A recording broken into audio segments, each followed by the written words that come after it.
Meus queridos, hoje é uma alegria muito grande para mim, pelo convidado tão ilustre que nós estamos recebendo. É o meu querido amigo, Padre Silvano Chamon, padre da Igreja Maronita São Charbel, aqui em Campinas. Muito obrigada pela sua honrosa presença.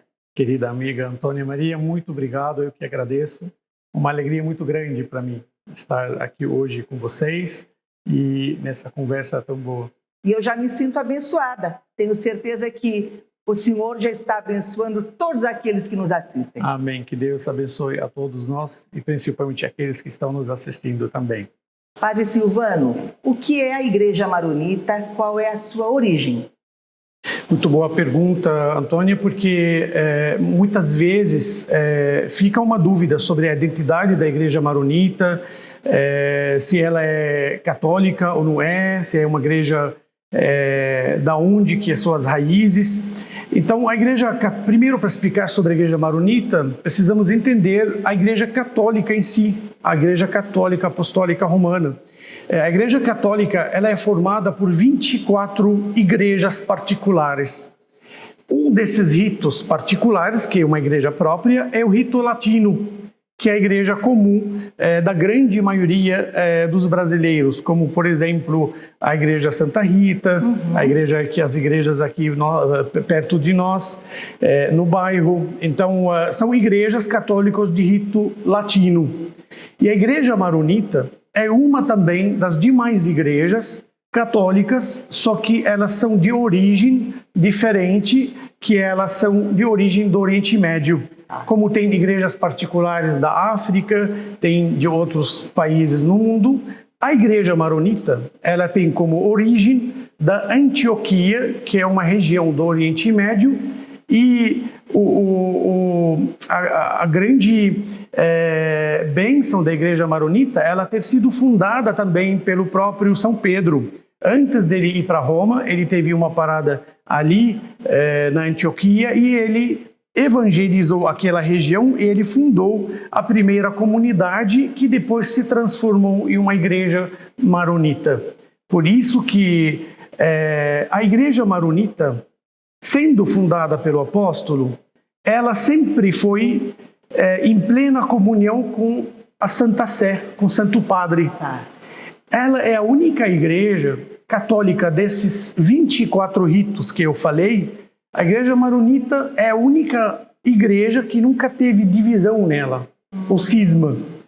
Desde o seu início, ela estava unida com a plena fé, plena comunhão com o Santo Padre, com a Santa Sé, e continua até hoje. Não tem nenhum ramo nela não católico, seja ortodoxo ou protestante, nunca teve, sempre permaneceu, apesar de grandes perseguições que sofreu durante muitos séculos, né, no Oriente Médio, ela permaneceu. Então, a Igreja Maronita é uma igreja católica, ela tem plena fé com a Santa Sé, a fé é a mesma, dogmas, sacramentos, apenas a diferença, ela é litúrgica e também temos um código chamado Código Canônico para as igrejas orientais. Como a Igreja do Rito Latino, católica do Ocidente, ela tem um código de direito canônico próprio dos latinos, nós temos um código de direito canônico próprio dos orientais. Mas não tem contradição na grande maioria, às vezes se completam as leis e também as leis se submetem um pouco às vezes a culturas dos países onde se encontram essas igrejas particulares, como a Igreja Maronita. Bem colocado. Então, eu já entendi, eu ia perguntar sobre o rito, sim, a diferença entre o sim, oriental, ocidental, mas o senhor já colocou e muito bem colocado. Ainda tem um ponto muito interessante na liturgia. A diferença, então, é na liturgia, na forma que nós expressamos a nossa fé, muda um pouco. Uma das diferenças muito interessantes que a língua litúrgica da nossa Igreja Maronita é o aramaico. a língua do Senhor mesmo. Por isso que até hoje permanece nas nossas liturgias as palavras da consagração na Santa Missa são rezadas em aramaico, a língua de Jesus. E também tem outras orações, quase em todas as celebrações dos sacramentos, no matrimônio, no batismo, em todos os sacramentos, nós temos orações próprias em aramaico. Então, uma grande bênção para mim, como sacerdote, poder rezar as palavras da consagração na própria língua do Senhor. Padre Silvano, como que nasceu a sua missão? Conta uma pra história, gente. uma história longa. Todo mundo quer saber. Então, Antônio e Maria, foi realmente algo muito planejado por Deus por mim. Eu nunca imaginei que eu ia vir para morar aqui. E não era planejado por mim, nem pela ordem na época. Tinha um padre, 12 anos atrás, ele morava aqui, trabalhava aqui, ele passou por um procedimento cirúrgico. Naquela época, eu estava me preparando para ir para a Bélgica, para fazer meu doutorado lá e terminar meus estudos lá. Estudos? Quais estudos? O que o senhor estava estudando? Eu ia fazer o doutorado lá na área de dogmas. Tá. Só que esse padre passou aqui por um procedimento cirúrgico, como eu falava espanhol. Aliás, eu soube que o senhor fala mais do que um idioma. Quais os idiomas que o senhor fala? Como um bom libanês tem que falar um pouco de inglês e francês. E o espanhol eu aprendi por conta própria na faculdade ali e eu morei um tempinho no México. E o português aprendi aqui. Então, foi muito rápido. Eu acho que o português aprendi muito rápido porque o francês ele é a base desses idiomas. Me ajudou muito porque tudo, a estrutura, a gramática, vocabulários, inclusive, né? Então me perguntaram se eu posso vir para o Brasil, ficar apenas 4 meses. Eu não era padre ainda, eu era irmão. Era para ficar 4 meses só ajudar o padre na época que tinha passado por esse procedimento. Cirurgia. Eu vim para ficar 4 meses, depois ir para a Europa. Pronto. Eu me apaixonei pelo Brasil, amei a terra, fui muito bem acolhido e eu entendi a importância da missão aqui, de trabalhar e estou aqui Maravilha. há 12 anos. Que maravilha. O que era 4 meses se tornou 12 anos. 12 anos. Se Deus quiser, por um período maior ainda. Amém. A igreja que o senhor cuida, posso falar Sim. assim, é a São Charbel. Sim. Quais atividades vocês desenvolvem na Igreja São Charbel? Sim. Como a paróquia de São Charbel, ela pertence à ordem libanesa maronita, a nossa missão se diversifica em bastante ramos. Nós temos um trabalho com a colônia, como colônia libanesa, por ser uma ordem libanesa maronita. Nós temos um trabalho que tem a ver com a missão do Líbano mesmo, e temos o trabalho como paróquia católica. Então, além do trabalho pastoral que temos com os que frequentam, os que nos procuram, que é uma catequese hoje para em torno de 40, 50 crianças que frequentam as nossas reuniões e procuram o conhecimento e a acolhida na nossa paróquia. Temos também os jovens e temos um trabalho, com certeza, principalmente na pandemia, isso até de louvar a Deus, como o povo brasileiro se demonstrou uma solidariedade enorme no Brasil.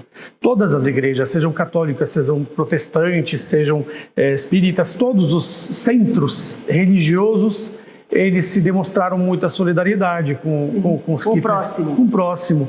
Por isso, nós também, como todas as paróquias e cristãos e de todas as religiões, nós promovemos mais ainda trabalho, principalmente questão de alimentos, né? Arrecadação, de ajudar algumas famílias e algumas instituições. Esse trabalho ele faz parte realmente da identidade de todas as paróquias, nunca para. Só cresce também, sempre tem gente que procura e muitas vezes nós vamos à procura de pessoas que podem estar precisando.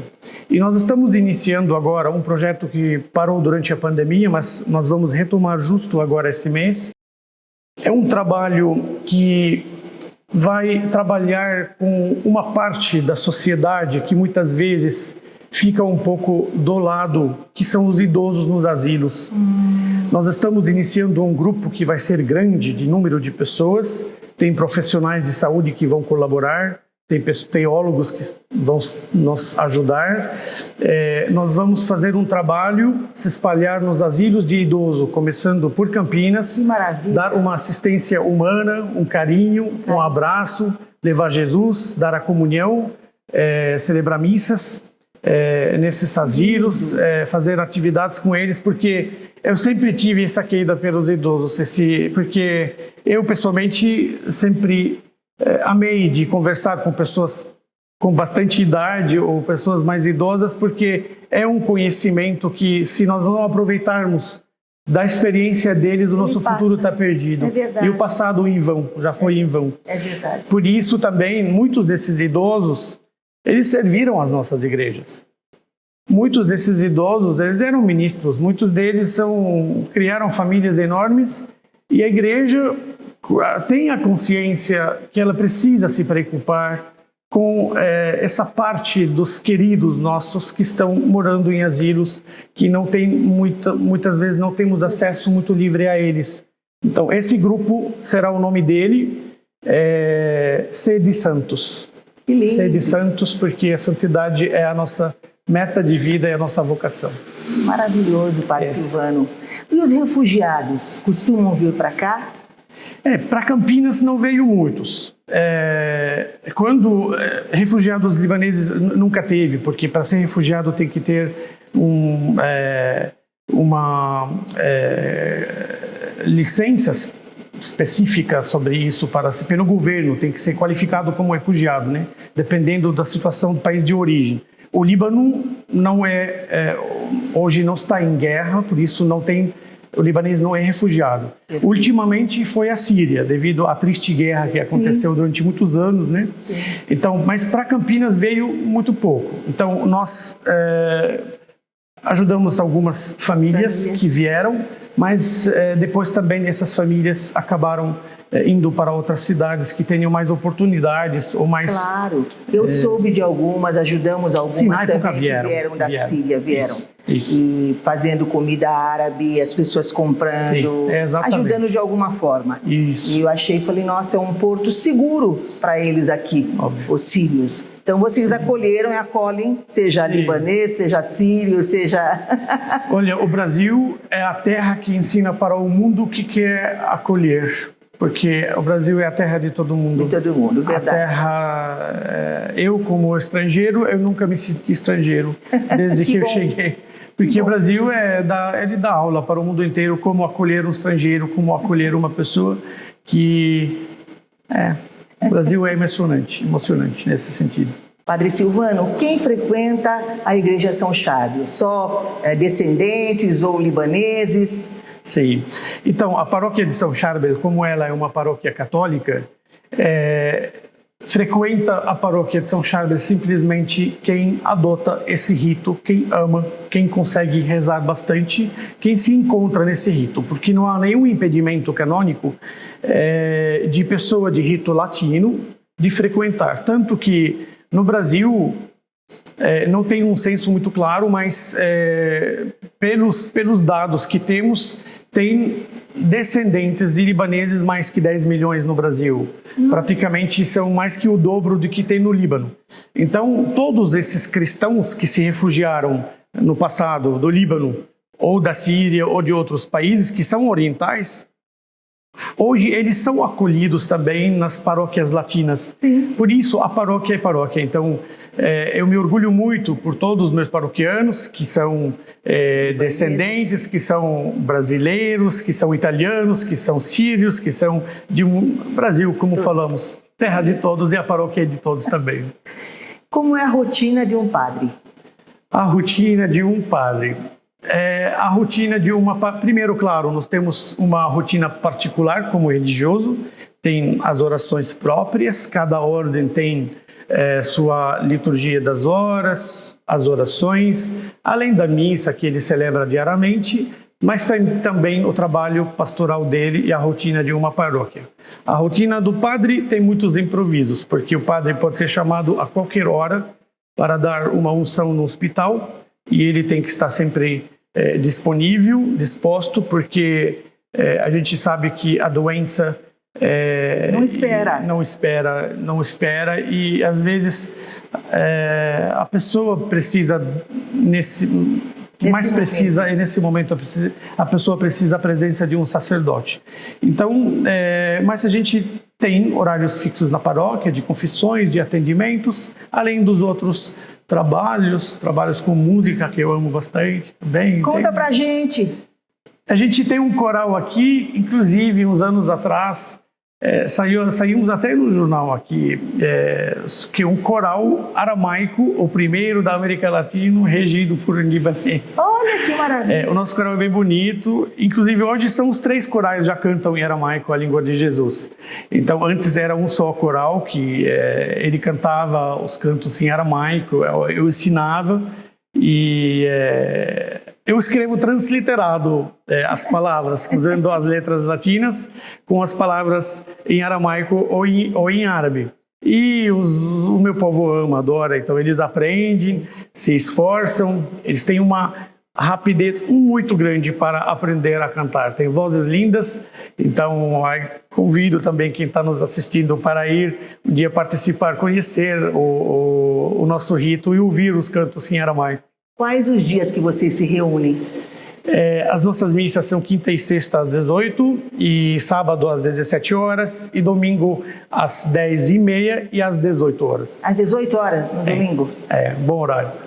Nosso prefeito também é descendente, não é? Prefeito de Campinas. Isso, ele é descendente, já esteve conosco em várias oportunidades. Nós temos agora um consulado honorário na cidade. Sim. Isso demonstra a importância de Campinas, dos descendentes, dos libaneses aqui presentes. Porque para você constituir um consulado, não é chegar num lugar e pronto. Foi designado pelo fato de termos muitas famílias aqui. Muito bem colocado isso, porque não teria, o governo libanês não teria achado uma razão de constituir um consulado honorário aqui se não tivesse uma grande comunidade, uma necessidade grande. E realmente, hoje, saudamos o nosso cônsul Miled, que tem feito um grande trabalho e muitas pessoas têm procurado para fazer bastante documentos e tem sido muito importante para a colônia aqui. Nós temos um clube liderado pelo Marcelo Goraib. Conta um pouquinho para a gente desse clube, os objetivos, essa reunião. Sim, o Clube Atlético Monte Líbano é um clube bem antigo em Campinas. E quem dos nossos antigos, nossos pais, nossos antigos não tiveram uma dança ali, não participaram no jantar, não comeram uma comida árabe gostosa, né, Antônia Maria? Muitas vezes. Pois é, então hoje o clube ele está se estruturando bastante, tem muito futuro pela frente e se Deus quiser logo terá uma estrutura muito grande no bairro Taquaral, aqui em Campinas, e terá muitas atividades, resgatar um pouco as raízes, atividades sociais, esportivas, lazer, vai ter uma área de lazer muito grande. A diretoria do clube tem feito um grande trabalho e, se Deus quiser, logo vamos ter vai ter aulas de árabe também, como tivemos aqui na paróquia. Já dei aula há vários anos. Durante vários anos. A comida, a gastronomia libanesa é maravilhosa. Qual é o seu prato predileto? Eu tenho o meu. Difícil. Feijoada. Eu amo quibe cru e hummus. Sim. São meus dois hors concours. Não tem para ninguém. Eu concordo. São pratos gostosos. Tem um prato que eu gosto bastante que não é muito comum achar em restaurantes. Apesar que tem um restaurante aqui em Campinas que tem, chama Mulukie. O que é? É a feijoada do Brasil, que eu chamo. Tá. É uma planta, uma erva, se chama Mulukie, que ela é feita junto com frango, às vezes fazem ela com outros tipos de carnes também, ou com carne, e tem uns temperos que não sei muito bem o que vai dentro, mas eu sei um que é muito gostoso, vai com arroz e vinagrete. Não, vinagre e cebola. Que delícia! É muito gostoso. E dos nossos pratos brasileiros, qual que o senhor gosta? É difícil escolher. Eu amo a culinária. Até que a culinária brasileira ela é bastante internacional pelas quantidades de colônias que existem e tradições. Mas eu sou fã da comida mineira. Da mineira? E o meu prato, acho que até se for pensar em geral, eu gosto muito de feijoada. Mas a comida mineira, para mim, é especial. Muito especial, eu gosto. Padre Silvano, o que é felicidade para você? Felicidade para mim é estar consciente que estou seguro ao lado de Deus, que Deus é quem cuida, não me preocupar bastante com os meus problemas, com o futuro, saber que tem um Pai que cuida de mim. Felicidade para mim é saber que tem pessoas amáveis, tem pessoas boas e que eu tenho tentado fazer um bem para ser uma boa pessoa. E também felicidade é saber que as pessoas que amamos estão bem. Acho que essa pandemia deixou todos nós um pouco estressados, com medo, né? Então, também isso é felicidade, é saber que a família está bem, as pessoas que amamos estão bem, né? Eu gostaria muito que o senhor nos deixasse uma mensagem com esse mundo conturbado e dissesse com seu coração algo para aqueles que estão nos ouvindo. Olha, uma mensagem de paz nesses momentos ainda que estamos agora vivendo no cenário mundial, bastante dolorido, né? Eu digo que Deus virou homem, virou ser humano, Jesus se encarnou por um motivo, para nos entendermos que para nós sermos santos temos que ser em primeiro lugar seres humanos bons.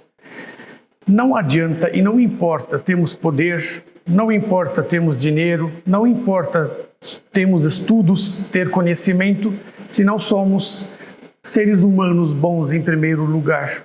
Amar o próximo, se dedicar, se sacrificar pelo próximo, não sacrificar o próximo pelo nosso bem, como acontece em muitos lugares. A minha mensagem, eu acho que para mim e para todos, termos amor no coração, ter misericórdia, ter compaixão, porque um ser humano que não tem... Eu falo até domingo passado, eu falei na minha homilia para o meu pessoal, eu consigo conviver com todo tipo de pessoas, com qualquer problema, menos uma pessoa que não tem coração. É difícil. Viver com alguém que não tem coração, não tem amor, não sofre com quem sofre, não se compadece com quem sofre, é difícil. É difícil, concordo. Qual é um hábito brasileiro do qual o senhor não abre mão? Eu acho que não seria um hábito, mas não abro mão do Brasil em si. Ah, que lindo! Então vai ficar com a gente aqui? Isso não depende de mim sempre, mas como hoje eu sou também com muito orgulho naturalizado brasileiro, alguns anos atrás eu consegui a nacionalidade, ser naturalizado, o passaporte brasileiro. Hoje, com muito orgulho, com alegria no coração, eu sou brasileiro e nunca mais eu vou abrir mão do Brasil no meu coração. Morar, eu não sei onde que futuramente eu estarei, onde que amanhã estarei, não sei, mas eu tenho certeza que meu coração sempre será brasileiro também, sempre ficará aqui. Amigos, tenho certeza que vocês amaram esse bate-papo assim como eu. E espero que a gente retorne em breve e que a gente traga o Padre Silvano mais algumas vezes aqui. Muito obrigado por essa linda oportunidade. Que Deus abençoe a você, Antônia Maria, a todos os que trabalharam com a gente aqui hoje e a todos que estão também nos assistindo. Muito obrigada. Amigos, até a próxima semana.